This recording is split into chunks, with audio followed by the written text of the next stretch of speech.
അതിജീവിച്ച വിശ്വാസമുണ്ട്. അവർക്ക് എന്ത് തകർച്ച വന്നാലും കുലുങ്ങത്തില്ല. എന്താ കാര്യം?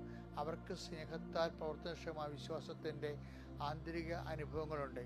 എൻ്റെ ദൈവം ഇതെവിടെയെങ്കിലും കൊണ്ട് പിടിച്ച് കെട്ടും, ഞാൻ വിഷമിക്കാൻ അനുവദിക്കത്തില്ല, അവന് നിർമ്മലൻ അഴിഞ്ഞു പോകാൻ അനുവദിക്കത്തില്ല എന്നൊക്കെ പറയത്തില്ലേ, അത് അനുഭവമാണ്. ടേക്ക് ദ ബെഡഫോർഡ്. സങ്കീർത്തനം 16:10.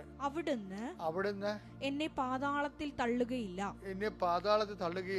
അങ്ങയുടെ പരിശുദ്ധൻ ജീർണിക്കാൻ അനുവദിക്കുകയില്ല. അത് വലിയ പ്രത്യാശയാണത്. അത് സ്നേഹത്താൽ പ്രവർത്തനക്ഷമമായ വിശ്വാസത്തിൽ നിന്ന് ഒരു വ്യക്തി നേടിയെടുക്കുന്ന പ്രത്യാശയാണ്. അത് വിശ്വാസം പ്രത്യാശയാൽ പരിപുഷ്ടമായിരിക്കുകയാണ്. അതുകൊണ്ടാണ് തൻ്റെ നിർമ്മലൻ അഴിഞ്ഞു പോകാൻ അനുവദിക്കത്തില്ലെന്ന് സ്വയം പ്രഖ്യാപിക്കുന്നതിൻ്റെ കാരണം ഇതാണ്.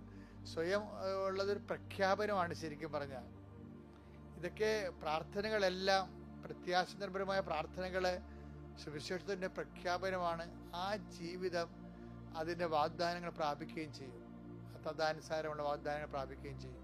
അപ്പോഴേ ഓരോ നിമിഷവും ദൈവം ആഗ്രഹിക്കുന്നത്